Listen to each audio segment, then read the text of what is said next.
to become yourself. Welcome to Creating a Buzz About Health podcast with Paula Carnell. Hello, hello, hello. So welcome to this very exciting episode of my podcast. We're creating a buzz about health today with the wonderful Natasha, who's come live or she's on here today from South Africa. And we've known each other for a number of years. It's got to that point where I feel that we're such sort of soul bee sisters that I can't even remember how we got to know each other or what happened. But whenever we see each other, and we're lucky enough to actually meet in person, it just feels like we're always together and always know each other. And thanks to technology and WhatsApp, we often are chatting. So Natasha, welcome, welcome, welcome. And tell everyone who you are and where you are and what you do. Thank you, Paula. It's wonderful to have this invitation. It's a real privilege to be here and chat to you. So I'm coming to you, not quite live, but from South Africa. I'm originally from Cape Town. I reside in Johannesburg just now. And yes, my journey with bees and honey started probably about now coming up to five and a half years ago. And the bees moved into our irrigation box, as they do in South Africa, because honeybees is native to South Africa and to Africa. And beekeeper Andrew had them relocated. We had them relocated one evening. And when I held up this piece of virgin honeycomb, in fact, I didn't realize virgin honeycomb is that white. And I remember holding it up to the kitchen light, and I was just blown away. And I had so many questions. I couldn't understand how such a fragile, piece of wax that's so light can hold a commodity that is so heavy. And just the pure perfection. And that's sort of where it started, with a whole lot of questions. And I needed to know, how do they do this?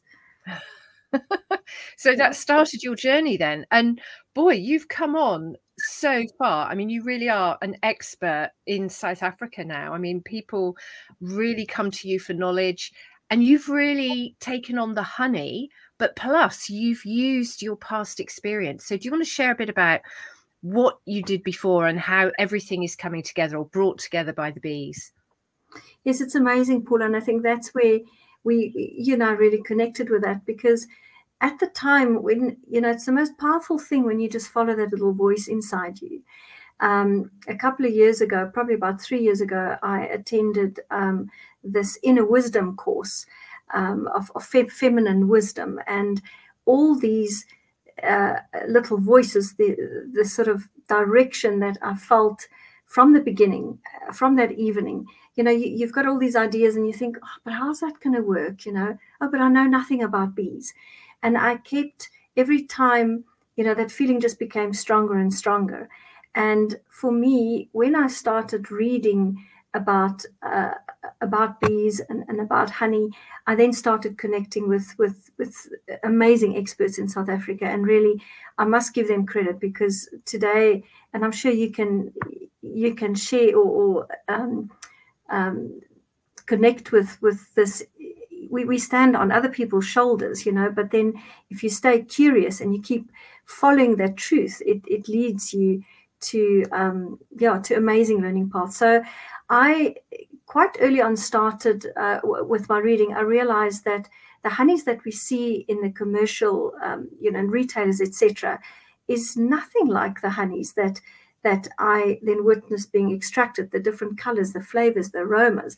I couldn't understand that. I couldn't understand what the customers are, what we've been shown and sort of advertised, this unifloral or uniform color.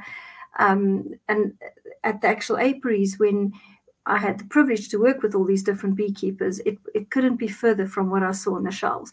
But something else that struck me is I realized that there is such a need to bridge the gap between what all this information, and often the research is done by scientists and entomologists, and very much a scientific world. And these papers and outcomes, or the papers, are published in scientific journals. But to transfer that to to the end user, to the public, Mr. Public in the street, to connect with this product and to understand how all of this fit in the total unity of the superorganism of the hive and us being connected with nature. I just felt that there was a vehicle that was missing. There was a missing link between all this research and what the public is experiencing. Yes, my interest started with honey.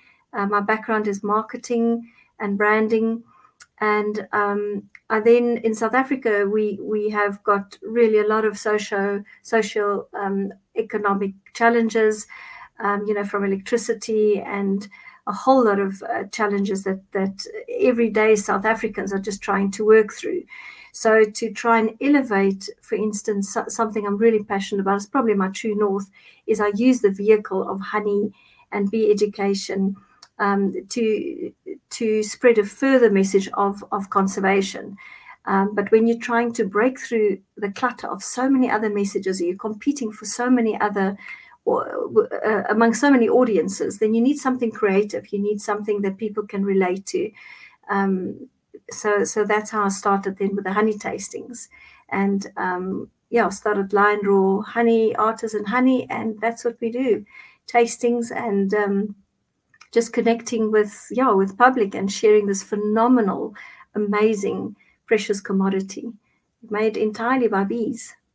It's amazing, isn't it? But I do know, and you'll recognize this as well, that although honey is made by the bees, there is a skill needed by the beekeeper. When the beekeeper has this relationship with the bees, but also with the plants, anybody could just take all the honey at the end of the year, and you're just going to have a mishmash of whatever the bees have foraged on all year. But you've got this real passion about specific floral varieties in South Africa, and nobody else is really looking at these. You might get the obvious where the bees have been out on a monoculture or pollinating, so you might have certain nuts or fruit, but you've got these amazing floral honeys, and the way you package them and the way you display them and the way you help people to go through this journey of tasting honeys, when, as you said, they're used to just seeing a runny or a set honey in the supermarket, or in parts of Africa you're just going to have really wild honey, which is thick and dark and with comb and brood and all kinds of things in it. So you really are elevating honey, but also alerting people to the plants. So can you share a bit more about what your bees forage on? Yes, so absolutely, Paula. I think one of the phenomenal things about, or blessings, we've got in South Africa, we've got approximately 9 different biomes, from desert to forest to beautiful coastlines. And then, of course, we've got this very special floral region called fynbos, which is translated as fine bush, which you don't find anywhere else in the world. So the botany in South Africa is very, very diverse. And so in order to try and isolate a certain flavor or aroma profile or nectars from a specific plant is often quite difficult. So the majority of our honeys would be multifloras, but in that instance, you can find a multiflora which is specific to a geographic area. So what I'm trying to do with identifying the honeys in South Africa is to try and understand tasting and an aroma profile from specific geographical areas, because it's so difficult to isolate specific nectars. But having said so, I mean, we've got some of the most amazing, fruit and vegetable export markets, especially from Western Cape. So we do have pollination honeys, canola and sunflower, and I've often spoken about this, macadamian, all these citrus. What's the other one? We've got lychees, and then of course your apples and carrots, and so the downside, of course, with your large scale pollinating honeys is the quality is arguably not the same as it would be for when the bees have got natural foraging. And I think that's really very important for consumers to understand.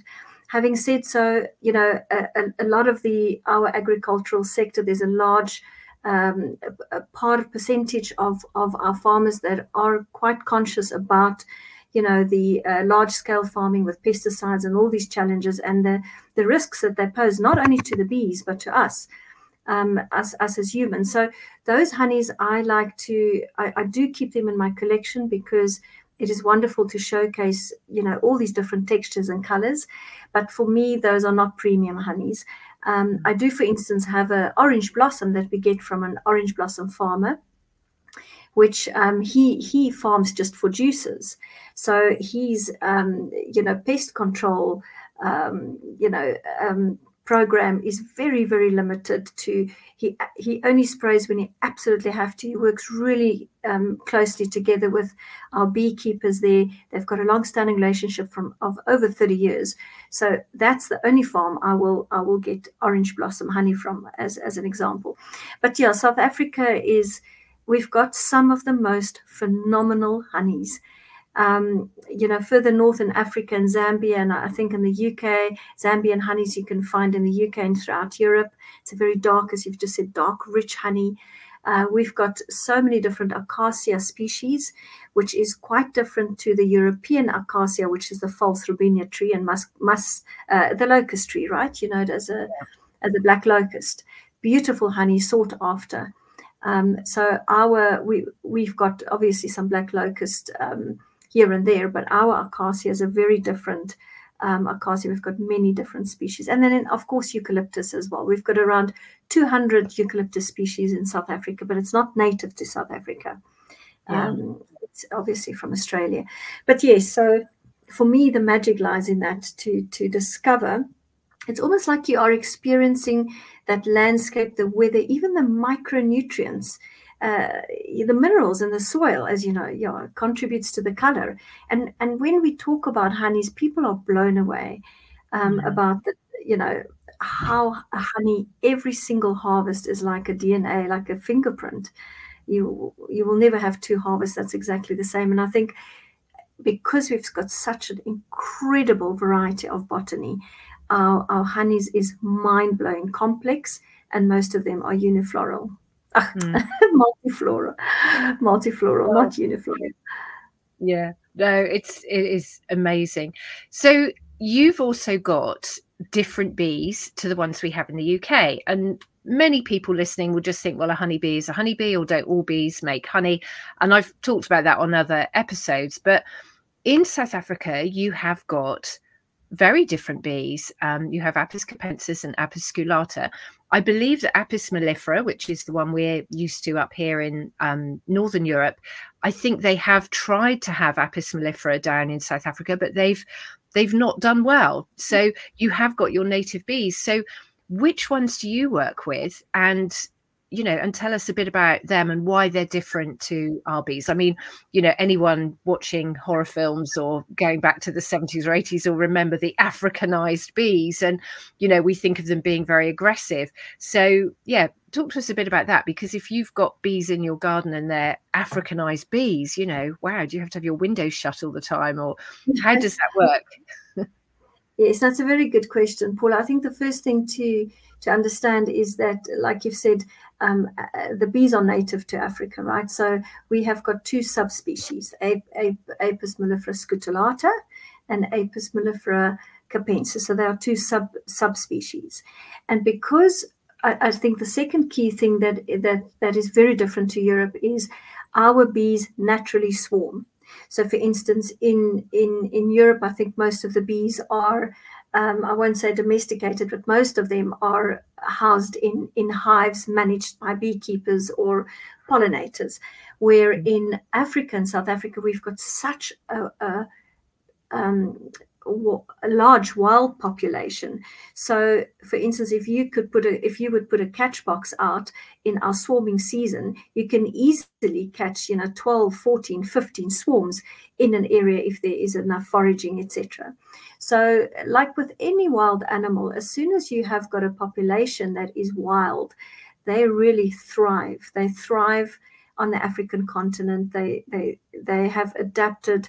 I mean, there is research that is arguing that your scutellata actually have even done migrations, where hives have been put up in Kruger Park and they've been empty for months. And all of a sudden, these catch boxes, and all of them were occupied for a couple of weeks, couple of months. I forget exactly how long it was. One of our bee biologists that shared this story. He did the research program in Kruger National Park. And after a while, they all absconded. And so the only argument, the only possible explanation is that they are possibly migrating. So there are so much that we don't know, but I think our bee population is it can really multiply by itself, and they have got this ability to do swarming or to swarm. So the old queen will break away, and pretty much what's happening with your project that you've done at the Newt, which is wonderful, where you've started with a few hives and naturally they've built up swarms. So this is a natural phenomenon throughout South Africa and Africa. And I think because they are wild bees, they're far more defensive. Hans was telling me the other day, as one of my mentors, he went fishing at the Orange River. Absolutely loves fishing, and they were sort of on the riverbed, and he on their way back he looked up to one sort of area where they were climbing up the rocks, and sure enough there were 6 hives there on stands. And of course, as a beekeeper, he went and had a look, and he couldn't even come near the hives. They were super defensive, and that was specifically related to, it was a dearth period, very little foraging around. And like any wild animal, if your food is threatened or your brood is threatened, you are going to be super defensive. So unfortunately, yes, they've earned this reputation to be aggressive, but we like to think of it as defensive. And the other thing I think which is really worth noting is that because of the diversity of, for instance, our drone, the genetic diversification of the drones, they get to mate naturally with wild swarm drones. So your process of natural selection is so much stronger, without human interference. And that is one of the reasons it's believed that our bees manages or can really cope with varroa mite so well. I mean, if we've got a strong, healthy swarm, they've got varroa mite, but they sort them. They don't succumb. But if you've got hundreds of hives that you're moving around for pollination, and they only have got one foraging, the immune system is compromised, perhaps they're exposed to contaminants, then yes, the varroa mite will get the better of them. But a healthy, big swarm, they manage varroa mite, and we believe the diversification from these wild swarms definitely there's a link there. Yeah. Oh, definitely. And I think that, as we both know, the bees know best. And if they're, if they know that it's time to have a brood break, which obviously does affect the varroa breeding cycle, then that does help. And putting anything into confined spaces or restricting the natural inclination to swarm, it's going to have an effect, isn't it? And putting lots of bees all together, it is that factory farming sort of idea, isn't it? Absolutely. And I've recently just attended, South Africa hosted the 12th International Pollinator Symposium. And, from one golden thread that is indisputable is all the research shows and confirms what many people have known for years. It's all about diversity. And of the 22,000 bee species, South Africa is home to approximately 1,300 bee species. Yes, exactly. So if we can, plant for all pollinators, and there's a big, there's a big debate going on in South Africa where we have got such a strong agricultural sector, which we depended upon, but the bees, especially in the Western Cape, just do not have enough foraging for, to make this, to strengthen the swarms and build them up to go from pollination job to the next pollination job. It's just not sustainable. And then the other concern is, well, what's the impact on our wild swarms? Like anything, the balance is out. So yeah, there's there's so much more to learn. There is, these creatures have been around over 100 million years. Yeah. So they've seen some changes. I mean, from England, we'd look at South Africa as being sunny and that you've got loads of plants and lots of wild areas. Now, here in the UK, we've lost all our wildflower meadows. So 98% of our wildflower meadows, which were feeding all of our bees, the native bees as well as the honeybees. So in South Africa, what's changed? I know you've got more intensive agriculture, but what's been removed? What is the agriculture replacing that's so affecting the bees? I think, if on a larger scale, Paula, I must just say this is not purely my opinion, right? It's not at all researched, and I can't give you accurate facts, but certainly, as everywhere else in the world, we are seeing areas that's exposed to very different seasonal patterns. So there are areas and pockets throughout South Africa where we should have a harvest, where we normally do have a harvest, there's nothing. And definitely so the climate change have got a big impact on the bees, and we can see it in the harvests or the lack of the harvest that comes through. Sometimes you've got a bumper harvest in a time of year that is so unusual. But I think there's areas, like in the Knaarsvlakte, in the Karoo, those are semi-desert and semi-arid desert areas. They historically have always been a lot less foraging for the bees. So there's certain areas in South Africa where perhaps you'll only get one honey harvest. And that's why it's so important, as you know, to really read and know your botanical footprint, so that you can know exactly how much honey is gifted to you by the bees. So it's difficult to answer that, because without facts, I mean, South Africa is so big. It's a couple of hours to fly, like from Joburg to Cape Town, and I haven't been all around the country yet to inspect all these different apiaries. But certainly we definitely see the impact of climate change. So what about the fynbos? So that's really just in the Cape area, isn't it, of South Africa? And the bees have adapted to live with that forage, haven't they? So can you talk to us a bit about the Apis capensis? How are those bees different? Yes, so the Apis mellifera, the capensis bees have evolved specifically in relation to the fynbos botanical footprint, which is stretched across the Western Cape and Western Cape, a bit of the Eastern Cape, and they have evolved together with this floral kingdom. Basically, it is such a diverse, like the heather, the heath that you get in UK. Some of the species is sort of very similar to that. I don't know if how the genetically, but they definitely have got similarities. Even in some of the honeys, you can taste that sort of aromatic and herbal and all these different flavors and aromas.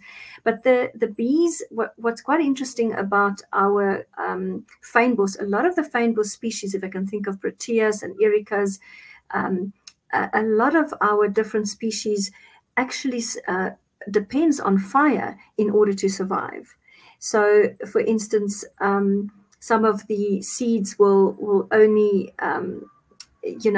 germinate after a fire, and if there's rain at a certain time, time frame after we've had the fire, and a certain amount of rain, that little seed will germinate, because it needs the heat from the soil. And if that seed is a little bit deeper than what it's supposed to be, it won't germinate. And then you've got all these pollinators. You've got rodents and ants that would carry and disperse these little seeds all through their tunnels, and it will sit there for years. But some of these plants are dependent on fire. And so the honeybee, your wild swarms, you can imagine if there is a fire and let's say the whole swarm succumb to this fire, they have evolved this unique ability to, instead of being haploid, they are diploid. So they can raise female eggs without mating. So Wow. it is an incredible ability, and one of the reasons the capensis is the most studied subspecies honeybee. So they are spread. The capensis is found specifically where fynbos is found. And the capensis happens to be also our largest pollinator in the Western Cape. And these swarms are continuously built up. And, you know, South Africa haven't really been involved in big commercial queen breeding projects. I mean, we've been doing it for you know, pockets of people have been doing it for a number of years. But of late, it's really taken off to try and build up these swarms to meet pollination requirements. But the fynbos is very delicate. There's only so much of it. And some of those plants, like the erica plants, actually has got very little nectar. You know, so the fynbos cannot sustain the numbers of the capensis bees that we have in the Western Cape. It's just not enough food. But they have evolved very specifically to within the capensis. And we've actually got a region across South Africa. Because of their ability, this diploid ability, if they get into the scutellata area, then they can really, you know, take over the whole colony. They will keep, you know, laying eggs and eradicate the scutellata. So we are legally not allowed to transfer the scutellata into a capensis area or the capensis bee into the scutellata area. Wow. And so naturally, I mean, without people moving, do the bees keep separate, or is there a geographical barrier?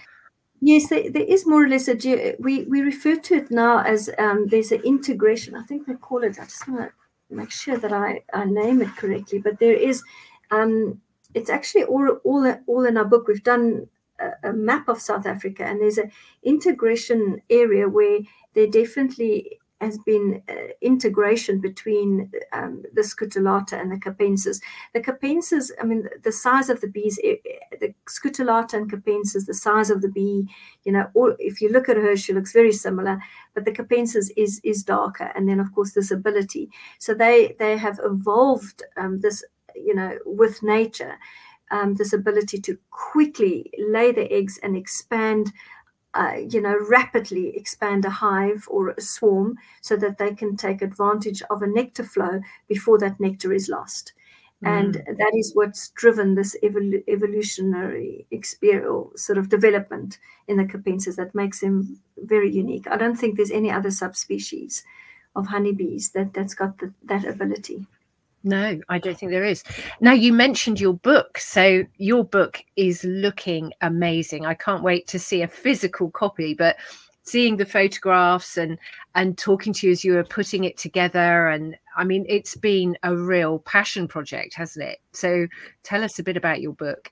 Yes, absolutely, Paula. I really must give so much credit to the photographer, Sharon Krause. She, again, it started sort of organically. Our daughters did ice skating together, and every weekend next to the ice skating rink, I will tell her about, you know, what I've done that week with the bees, and I've read this, and she was incredible. I mean, for a whole hour, I would just talk bees and honey. And then one day she said to me, would you like me to come and take a photo? You know, some photos of the bees. And I said, yes, I'd love to, because by that point, by that time, I already started a honey club. And I thought that would be fantastic. And so Sharon came. And I tell you, Paula, it was nearly a disaster, because, I mean, I was so green, I had no idea. So I had a frame of honey, which my mentor, Hans, had given me. And we got cheese and figs, and we were going to do this whole photo shoot. And we put the frame down, and we waited. And it was sort of just before swarming season, August, September, swarming season. And sure enough, eventually a little bee came and landed. and we took some photos, and then another couple of bees. Well, the next, of course, I had no idea. She's going off to do the waggle dance to go and tell the other 50,000 sisters. And Rick was on his way to work, and he came to say goodbye, and it was just bees everywhere. And he took one look and he said, "Okay, girls, I'm out of here. I don't know what you're up to, but I'm out of here." And we got some beautiful shots. And in fact, one of those photos is right in the beginning of the book. So she just started taking these photos, and her husband bought another lens, and her photos, Paula, they just became better and better. And one day I said to her, I said, "Sharon, people need to see these photos. They are absolutely extraordinary. How about we put them in a photo book?" But so initially we just had an idea of a photo book, like you would do for a family, photo book. Yeah. And yes, and it just evolved from there. So the photos that Sharon selected for the book she's taken over 12,000 photos. And she selected over the past 5 years these photos, and we've included a little honey section. But the heart of the book, what we try to do is everybody connects with the honeybee, right? So everybody knows the honeybee. And we use the theme of the honeybee to open a window of her world to humans, to say, step into her world and come and see what she encounters on her foraging flight. So we've got a little section that covers bee predators, and we go through the bee anatomy, but it's all done from a visual. It's a photographic art book. Yes, and then one day she said to me, can I write on every page just a little something about every photo? First of all, English is my second language, and really I didn't think I had the time, so I declined. I said, "I'm sure you could do it, Sharon." And so she started, and then she said, "Tash, please, will you?" And I started, and it was insane, Paula, because the more you research, the more you learn. And so just to end off quickly, for me, the key things were, number one, it had to really be interesting. It had to relate to a photo, but no one's going to read a photographic book from page 1 to page 160, right? You may be at the doctor's room, or in South Africa, we've got all these beautiful wildlife lodges. We want our book to sit there proudly next to a photographic book of the big five. So there's nothing like it in South Africa about bees that is a 30 by 30, coffee table book.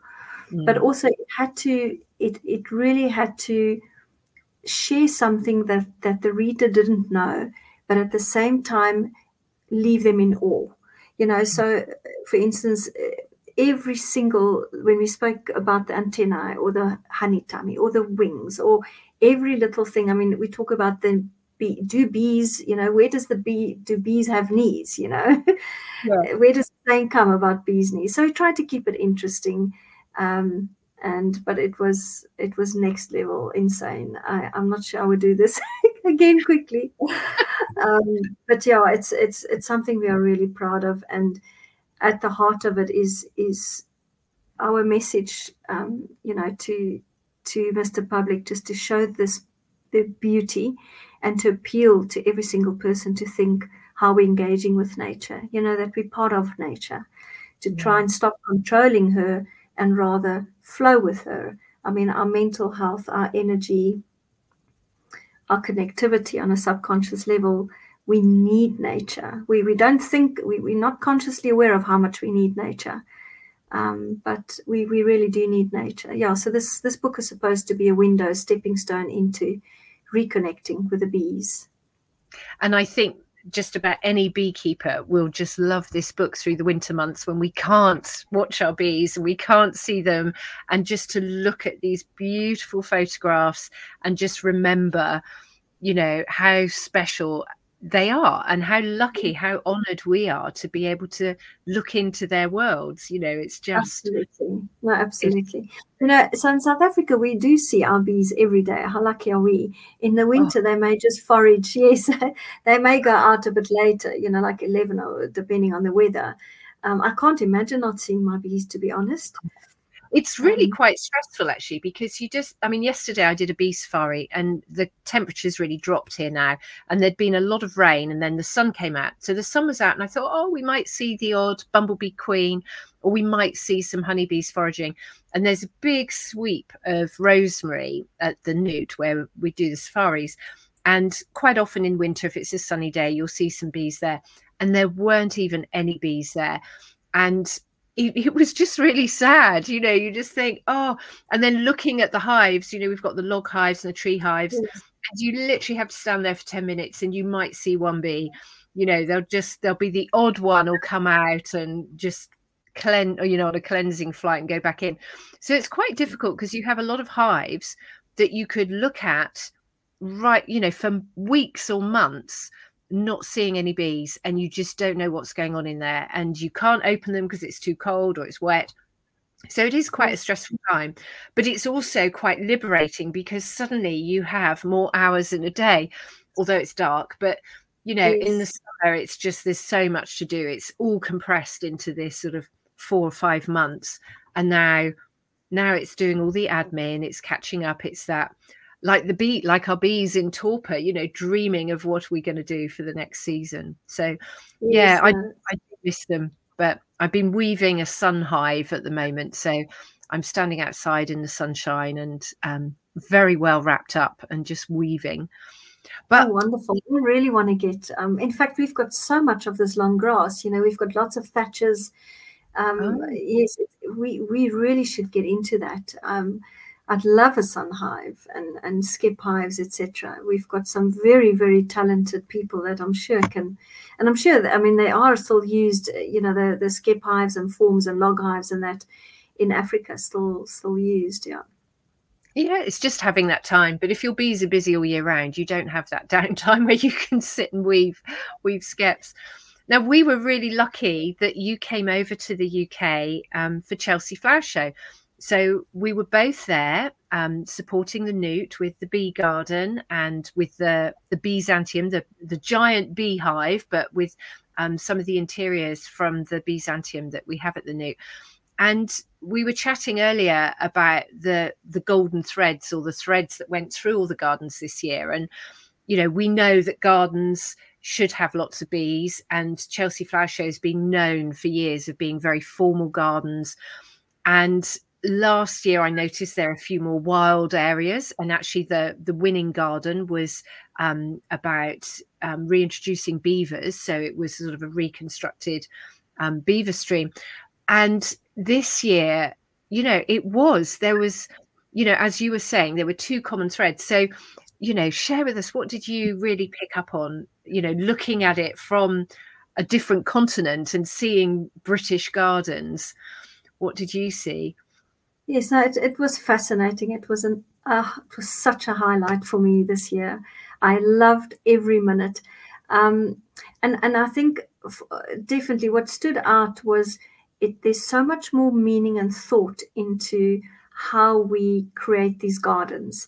And, you know, I mean, obviously I read a bit about the changes in that's been happening over the past years, because South Africa used to enter, you know, into the Chelsea Flower Show for many years under one of the guys, Leon Kluger. He's an international landscape designer, and Leon and his team went quite a few years. So in South Africa, the Flower Chelsea Show is quite well known. Unfortunately, the government's no longer, you know, giving the funds, so we can no longer participate. But certainly it was this beautifully manicured, it was all about the beauty. And now what warmed my heart is there is an absolute, a fundamental shift. And I think it's perhaps been fast-tracked by COVID. Certainly, COVID have the whole world, we've had to rethink, you know, what does health mean? What does it mean to be healthy? And how do we engage in healthy relationships with ourselves, with others, but also with our environment? And it definitely was something that stood out. There were so many gardens that literally would look at it, and it just looks like a patch of field have just been put down there. You know, I love that. And even the Newt's garden, I mean, how much thought have gone into that, and how that garden changed from Monday to Friday. It was just beautifully planned, but yet it looked as if it organically and naturally just, you know, flowed. And so what I definitely taken out from that is that integration. that we are part of our environment. And it was definitely very noticeable at the Chelsea Flower Show, was that link to our health and how and it's about diversity, planting for all pollinators and what that means. And I think also something else I noticed is, with these beautiful gardens, all these lovely colored flowers and are brought by the nurseries, and every year there's something new. But it cannot just be that now. There has to be emphasis and thought put into, well, does this also feed the environment? Is this good for the for the microbiomes in the soil? And how does this plant complement that plant? And then to look at indigenous plants. What is growing in your area? Yes, so for me, that golden thread, and then the secondly was that connection about mental health. I think it's huge, Paula. I think it's such an important, I think every single person battle with some kind of element of feeling lonely or not being sure, or you go through a massive challenge in your life. And I think gardens have got the power to really heal. I feel very passionate about that. And with my future going forward, it's something I want to focus on a lot more, especially for corporates, to create spaces like the NHS did, they did this research where patients just fast-tracked their healing. They felt better. They felt happier with these beautiful gardens. I forget exactly where, but I think at Chelsea, right, and some other hospitals in the UK. For me, this needs to be almost a have to. Every single corporate needs to have herbs in planters in and around the offices, on the roof, have gardens outside where employees can go and sit and reconnect.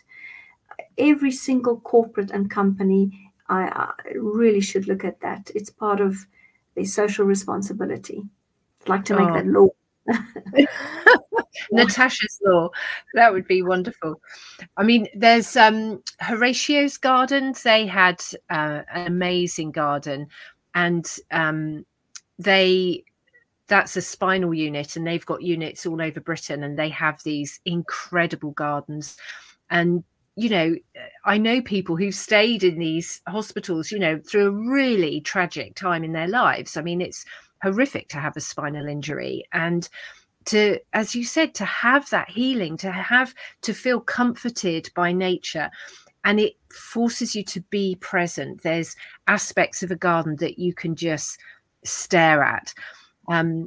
I do remember many, many years ago, I had a miscarriage that was, not nice at all. And I was at home in bed, and I was sent a bouquet of flowers. And I remember spending at least 7 hours staring at these flowers. I was like a zombie. I was really, distraught. I was in pain. I was just, a complete mess. And this bouquet of flowers arrived. They're by the bed, and I was looking at them. And I remember saying at the end of the day, the carnations are so sympathetic. I just felt that they were just going, I just could feel them doing it. And this is 25 years ago. And, whenever I did mention it to people, they're like, oh, okay, yeah, you were ill. And now, as I know more about nature, it's like, yeah, they were sympathetic. And if you think about it, we've always had this culture when people are sick, we give them a bit of nature, be it food or flowers or both, a bunch of flowers and a bunch of grapes, because nature does heal. And I think perhaps the bees, by connecting with bees, it gets you back out into nature. It gets you back into the gardens, and you start to see what the bees are feeding from, and then realizing, I can no longer pick flowers because I don't want to take them away from the bees. I always used to have flowers in my house, and now I don't want to pick flowers and have them in the house because it's like, I'm taking somebody's food away. So, the bees change you, but nature changes you as well. And together, just this incredible healing. So absolutely. You were talking about your true north, and you're talking about your passions. What I I know that you have a long life ahead of you, but when you're laying on your deathbed after having had a really complete life, what would you love to be proud of that you've done? What would you like to say to your family, your great-grandchildren, or whoever's the nurse who's there bringing you flowers? And she said, so what's your proudest moment, or what is it that you've achieved? So assuming you've not yet done it, what is that thing? What is the thing that drives you forward, that keeps you going, that you really want to see manifest, other than your amazing book? Oh, you're so kind, Paula. I tell you, I've thought about this so often. And the reason is that I get pulled into so many different directions. You know, one thing that I do feel very passionate about is the chemicals, the tons and tons of chemicals that we are putting into the soil, into our water. I would love to be able to reach audiences with a message, just for people to understand that it is almost too late. And I know that sounds quite dramatic. And, you know, the last thing we want is this doom and gloom message. But there is still so much hope. I would love to see a pollinator corridor like they've done for the elephants. I think conservation there's some fantastic conservation elements happening all over the world. But, you know, in Silent Earth, Dave Golson refers to this, that you need to connect these pockets of pollinator conservation, or areas that's been created for pollinators. So I would love to see a pollinator corridor that is specifically created in the Western Cape, that incorporates, you know, sort of the fynbos all the way up to the, you know, Knarsvlakte. We've got amazing bee diversity in sort of areas of the Karoo, because I think that can be incorporated into our tourism in South Africa. There is so much to see, and you know, this is right there by the winelands. So I would love to see, you know, pollinator conservation, pollinator corridors, and get that linked with tourist experiences. But yes, I think the chemicals is a big thing for me. We've just had Halloween, and I nearly dressed up as a bottle of Roundup, and said they've been killing bees since 19. Oh. Are we allowed to be? Will somebody sue us for this, Paula? Well, I don't know. I think it would be nice if they could prove that they weren't killing bees. You know, why do we have to prove that they are? We can see it. Yes, yes, it's and perhaps not kill on contact, but yes, it's, you know, we had one of these presentations at the Pollinator Symposium, just showing how it was on bumblebees, how they're so lethargic. They are so lethargic. They're not even building their nest. They just have got no energy. They're confused when they fly, etc., etc. It's a whole different topic. But yes, I'd like to be able to just make the public aware of how we need these organisms, and it's all bees, all pollinators. And you know, Paula, if you look at the history, I truly believe there's something spiritual about honeybees. If you look at the history and all these different cultures, there's this spiritual connection with every single culture on this planet. It is the only insect that creates a whole food, a slow food for our enjoyment. The challenge is to respect it in such a manner to take just enough. And honey heals. This is medicine. I mean, medicine comes from botany, right? And these little insects know this. They collect these nectars. They even self-medicate. So, I mean, we haven't even touched on that yet. Honey heals. It is this sacred commodity that should be respected. And I just think it's this unbelievable connection between us and nature. I think the bees are the original medical herbalists.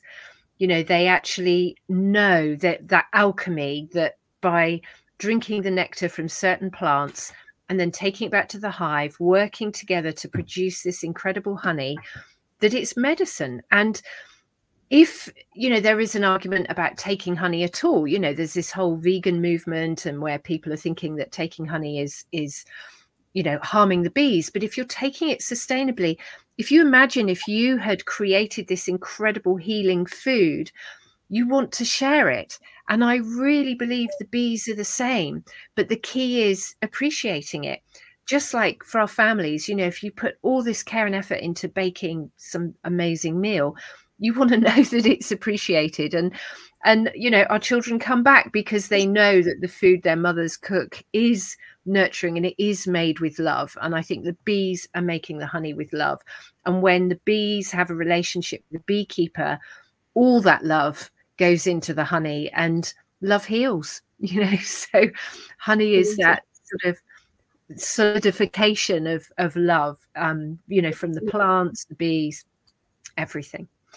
Absolutely. So you have been so kind. I know you are really busy, and we've managed to squeeze in this little time to chat, and I am definitely going to have you back, because hopefully we will both have some amazing news about honey to share by the end of this year.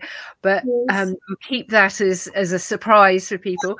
But how can listeners track you down? Where can they find you?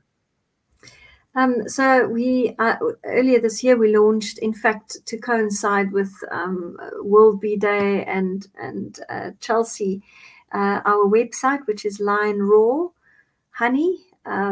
If you just Google Lion Raw Honey, we're also on Instagram, Lion Raw Honey. Yes, and my email is there. You can follow us. I'm not that active on other platforms. But yeah, my email address is both on our website and on Instagram. And yeah, I'd love to hear from people from all over the world about their bee stories and their honeys. And we've connected with some pretty amazing people. It's really an honor and a privilege, Paula. It's been wonderful also to work with you and all our talks. And yeah, the bees keep surprising us and keep teaching us, that's for sure. Well, and the more you learn, the more you realize there is to learn. It's just, it is a life's work just to scratch the surface, isn't it?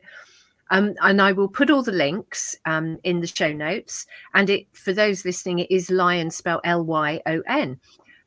So I just love Lion Raw. I think that's genius name. Yeah, I'm delighted.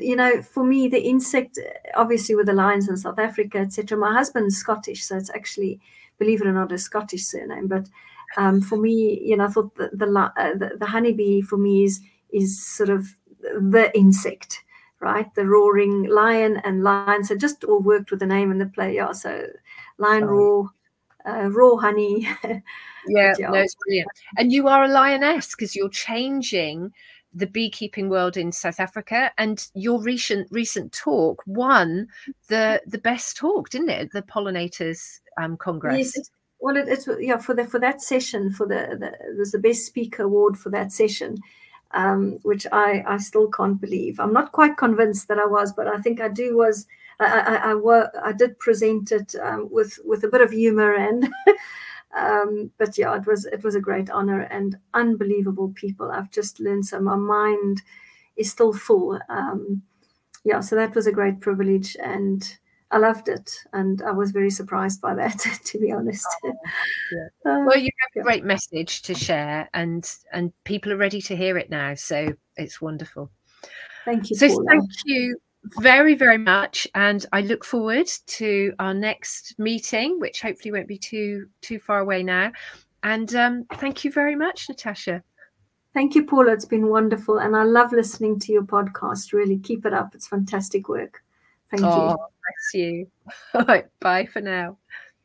You have to become yourself. Join us next time on Creating a Buzz About Health podcast with Paula Carnell. Buzz you later.